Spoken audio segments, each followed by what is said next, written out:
حتیٰ کہ رمضان المبارک میں ایک رات آتی ہے جس کو لیلۃ القدر کہا جاتا ہے، جس رات قرآن اترا تھا۔ اس رات میں انسانوں کے گناہ ویسے ہی معاف کر دیے جاتے ہیں۔ حدیث مبارکہ میں آتا ہے کہ ایک ایسی گھڑی ہوتی ہے اس رات میں کہ اس گھڑی میں جو دعا مانگی جائے قبول ہوتی ہے۔ اب وہ گھڑی کب ہوتی ہے ہمیں کیا پتا۔ حق تو یہ تھا کہ ہم 365 راتوں میں اس کو ڈھونڈتے، مگر اللہ نے کام آسان کر دیا۔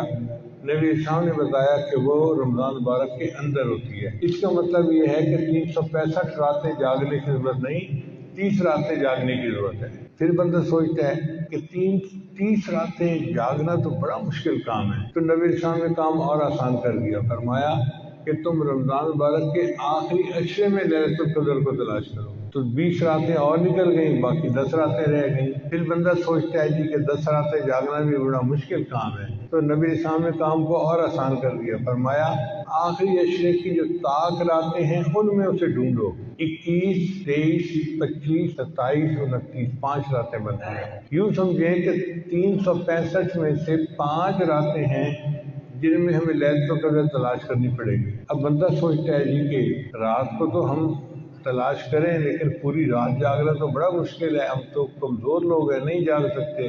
اللہ تعالیٰ نے کام کو اور آسان کر دیا۔ اللہ نے یہ تو نہیں بتلایا کہ وہ رات کی برکتیں شروع کب ہوتی ہیں، مغرب وقت شروع ہوتی ہیں، عشاء کے وقت، آدھی رات کے وقت، کتنے بجے۔ ایک بات بتا دی، فرمایا کہ وہ رات کو جب بھی خاص برکتیں نازل ہوتی ہیں، تنزل الملائکۃ والروح فیہا بإذن ربہم من کل امر سلام، سلام ہی حتی مطلع الفجر۔ یہ برکتیں مطلع فجر تک رہتی ہیں، یعنی جب روزے کا وقت ختم ہوتا ہے نا اس وقت تک رہتی ہیں۔ اس کا مطلب یہ ہوا کہ لیلۃ القدر کی برکتیں رات کے جس وقت میں بھی شروع ہوں، جب وہ شروع ہوں گی تو پھر روزہ کا وقت شروع ہونے کا جو ہے نا سحری کا وقت وہاں تک رہے گی۔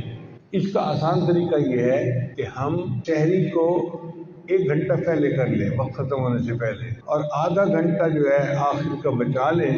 اس آدھے گھنٹے میں 2 رکعت 4 رکعت نفل پڑھ لیا کریں اور 10-15 منٹ بیٹھ کے دعا کر لیا کریں۔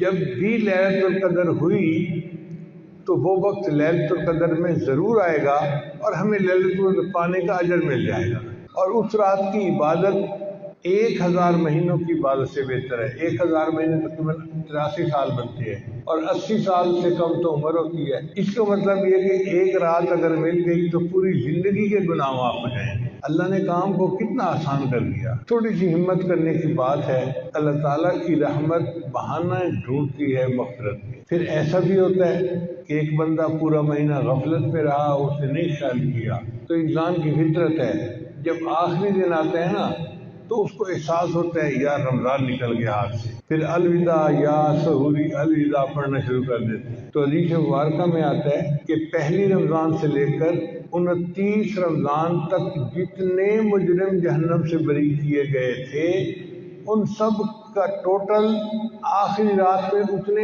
اور بری کر دیے جاتے ہیں۔ یعنی اگر 1 ارب ہر رات میں بری ہوئے تھے تو 29 ارب تو رمضان میں بری ہو گئے، اور آخری رات میں 29 ارب اور بھی ان کی بخشش کر دی جاتی ہے۔